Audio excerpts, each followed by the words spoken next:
दोस्तों, हमारे चैनल में आप सभी लोगों का स्वागत है। राजा दक्ष प्रजापति की सभी पुत्रियां गुणवती थी, फिर भी दक्ष के मन में संतोष नहीं था। वे चाहते थे उनके घर में एक ऐसी पुत्री का जन्म हो जो सर्वशक्ति संपन्न हो एवं सर्वविजय हो। अतः दक्ष एक ऐसी ही पुत्री के लिए तप करने लगे। तप करते करते अधिक दिन बीत गए तो भगवती आधा ने प्रकट होकर कहा, मैं तुम्हारे तप से प्रसन्न हूँ। तुम किसी कारण तप कर रहे हो। दक्ष ने तप करने का कारण बताया तो माँ बोली, मैं स्वयं पुत्री के रूप में तुम्हारे यहाँ जन्म धारण करूंगी। मेरा नाम होगा सती। मैं सती के रूप में जन्म लेकर अपनी लीलाओं का विस्तार करूंगी। फलत भगवती आधा ने सती रूप में दक्ष के यहाँ जन्म लिया। सती दक्ष की सभी पुत्रियों में सबसे अलौकिक थी। सती ने बाल्यावस्था में ही कई ऐसे अलौकिक आश्चर्यचकित करने वाले कार्य कर दिए थे जिन्हें देखकर स्वयं दक्ष को भी विश्वास नहीं होता था। जब सती विवाह योग्य हो गई तो दक्ष को उनके लिए वर की चिंता होने लगी। उन्होंने ब्रह्मा जी से इस विषय में परामर्श किया। ब्रह्मा जी ने कहा, सती आधा की अवतार हैं। आधा आदि शक्ति और शिव आदि पुरुष हैं। अतः सती के विवाह के लिए शिव ही योग्य और उचित वर हैं।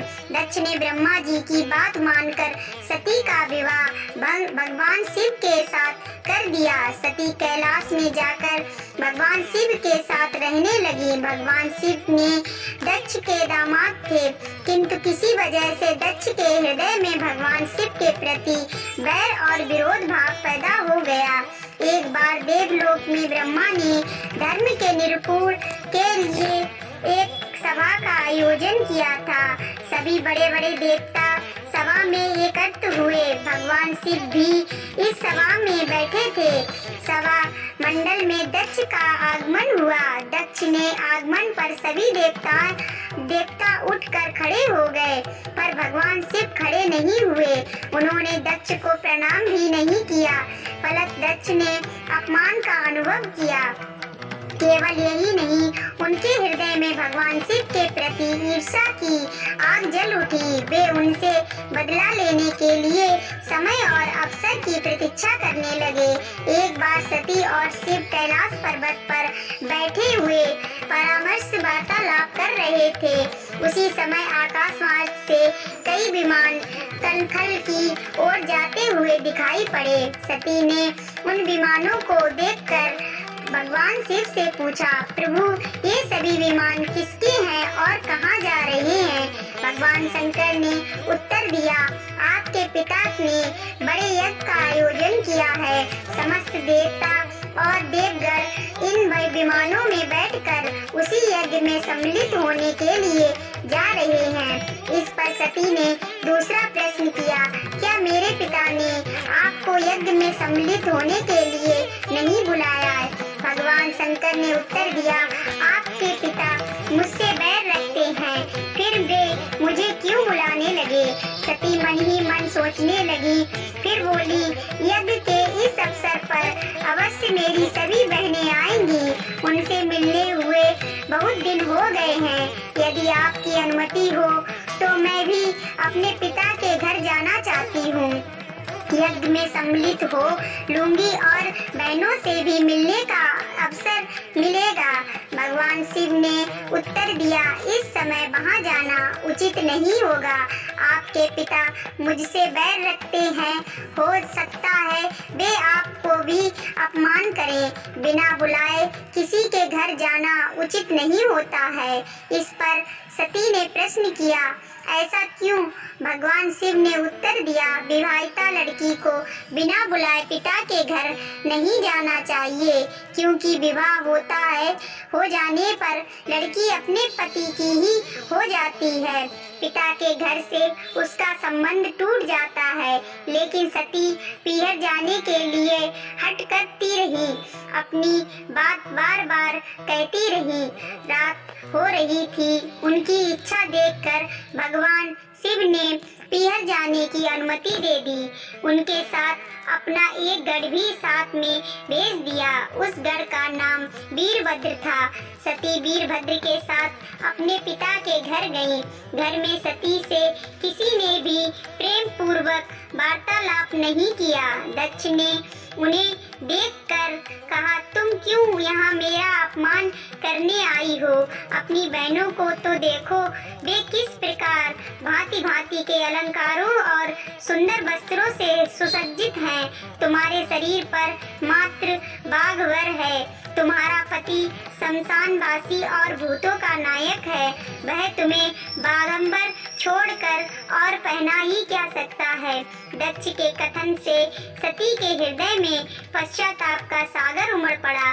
वे सोचने लगी, उन्होंने यहाँ आकर अच्छा नहीं किया। भगवान ठीक ही कह रहे थे, बिना बुलाए पिता के घर भी नहीं जाना चाहिए। पर अब क्या हो सकता है, अब तो आ ही गई हूँ। पिता के कटु और अपमानजनक शब्द सुनकर भी सती मौन रही। वे उस यज्ञ मंडल में गई जहाँ सभी देवता और ऋषि मुनि बैठे थे तथा यज्ञ कुंड में धू-धू करती जलती हुई अग्नि में आहुतियाँ डाली जा रही थी। सती ने यज्ञ मंडल में सभी देवताओं के तो भाग देखे, किंतु भगवान शिव का भाग नहीं देखा। वे भगवान शिव का भाग न देखकर अपने पिता से बोली, पिता श्रेष्ठ, यज्ञ में तो सबके भाग दिखाई पड़ रहे हैं, किंतु कैलाशपति का भाग नहीं है। आपने उनका भाग क्यों नहीं रखा? दक्ष ने गर्व से उत्तर दिया, मैं तुम्हारे पति शिव को देवता नहीं समझता। वह तो भूतों का स्वामी, नग्न रहने वाला और हड्डियों की माला धारण करने वाला है। वह देवताओं की पत्ती में बैठने योग्य नहीं है। उसे कौन भगा देगा? सती ने नेत्र लाल हो उठे। उनका मुखमंडल प्रलय के सूर्य की भांति तेजोत्थित हो उठा। उन्होंने पीड़ा से तिलमिलाते हुए कहा, ओह, मैं इन शब्दों को कैसे सुन रही हूँ? मुझे धिक्कार है। देवताओं, तुम्हें भी धिक्कार है। तुम भी उन कैलाशपति के लिए इन शब्दों को कैसे सुन रहे हो जो मंगल के प्रति हैं और जो क्षण मात्र में संपूर्ण सृष्टि को नष्ट करने की शक्ति रखते हैं। वे मेरे स्वामी हैं। नारी के लिए उसका पति ही स्वर्ग होता है। जो नारी अपने पति के लिए अपमानजनक शब्दों को सुनती है, उसे नरक में जाना पड़ता है। पृथ्वी सुनो, आकाश सुनो और देवताओं तुम भी सुनो। मेरे पिता ने मेरे स्वामी का अपमान किया है। मैं अब एक क्षण भी जीवित रहना नहीं चाहती। सती ने अपने कथन को समाप्त करती हुई यज्ञ के कुंड में कूद पड़ी। जलती हुई आहुतियों के साथ उनका शरीर भी जलने लगा। यज्ञ मंडल में खलबली पैदा हो गई। हाहाकार मच गया। देवता उठकर खड़े हो गए। वीरभद्र क्रोध से कांप उठे। वे उछल कर यज्ञ का विध्वंस करने लगे। यज्ञ मंडल में भगदड़ मच गई। देवता और ऋषि मुनि भाग खड़े हुए। वीरभद्र ने देखते दक्ष का मस्तक काट कर फेंक दिया। समाचार भगवान शिव के कानों में भी पड़ा। वे प्रचंड आंधी की भांति कनखल जा पहुँचे। सती के जले हुए शरीर को देखकर भगवान शिव ने अपने आप को भूल गए। सती के प्रेम और उनकी शक्ति ने शंकर के मन को व्याकुल कर दिया। उन शंकर के मन को व्याकुल कर दिया जिन्होंने काम पर भी विजय प्राप्त की थी और जो सारी सृष्टि को नष्ट करने की क्षमता रखते थे। वे सती के प्रेम में खो गए, बेसुध हो गए। भगवान शिव ने कुंतन की भांति सती के जले हुए शरीर को कंधे पर रख लिया। वे सभी दिशाओं में भ्रमण करने लगे। शिव और सती के इस अलौकिक प्रेम को देखकर पृथ्वी रुक गई, हवा रुक गई और जल का प्रभाव ठहर गया और रुक गई देवताओं की सांसें। सृष्टि व्याकुल हो उठी। सृष्टि के प्राणी पुकारने लगे, त्राही माम, त्राही माम।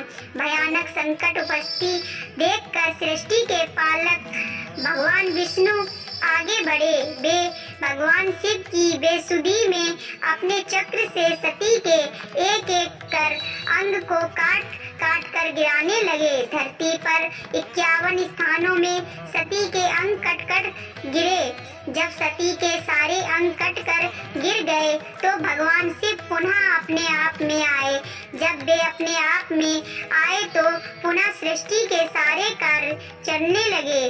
धरती पर जिन 51 स्थानों में सती के अंग कट कट कर गिरे थे वे ही स्थान आज शक्तिपीठ माने जाते हैं। आज भी उन स्थानों में सती का पूजन होता है, उपासना होती है। धन्य था शिव और सती का प्रेम। शिव और सती के प्रेम ने उन्हें अमर और वंदनीय बना दिया। दोस्तों, आपको ये कहानी अच्छी लगी हो तो हमें कमेंट करके जरूर बताएं और हमारे चैनल को सब्सक्राइब करें, लाइक करें, शेयर करें। धन्यवाद।